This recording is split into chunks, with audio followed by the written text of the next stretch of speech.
বড় একটি ইটের রাস্তা, দুপাশে এত পরিমাণ ঢালা আর পানি জমে আছে, গাড়ি রিক্সা চলতে এত পরিমাণ কষ্ট হয়।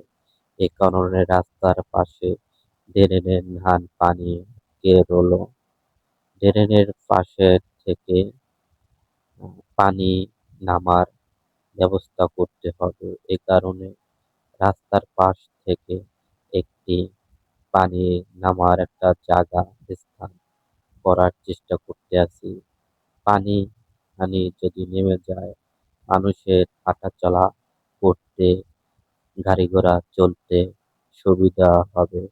পানি থাকলে দেখা যায় অনেক সময় গাড়ি থেকে মানুষের পাশ থেকে হেঁটে গেলে গাড়ির চাকায় ইতে মানুষের শরীরে পানি লেগে যেতে পারে।